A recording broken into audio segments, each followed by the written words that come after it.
Human history is intertwined with some of Earth's mightiest species. But there is one graceful creature that rises above the rest. Only when seen in its ideal habitat can we truly appreciate this king among birds.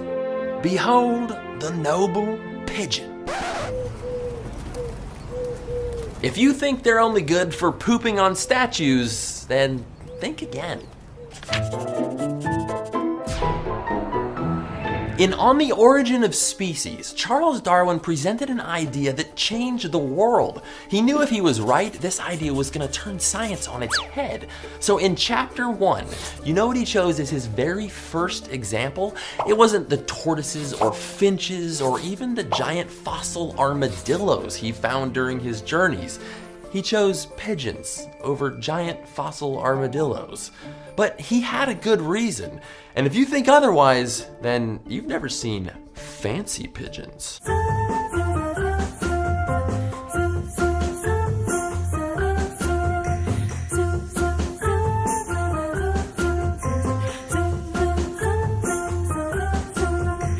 These are the birds that got Darwin's attention, because underneath all that feathery fashion is just one species, like dogs with wings instead of rats with wings.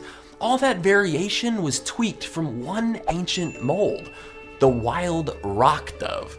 Thousands of years before they were eating old hot dog buns out of the trash, these birds were found on seaside cliffs.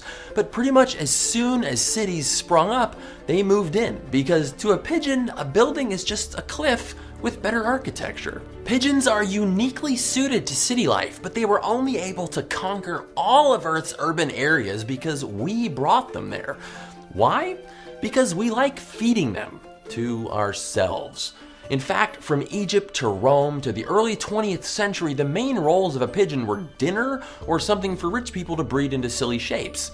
Over time, here and there, a few of these domestic birds escaped and returned to a wild life. They just never left the city.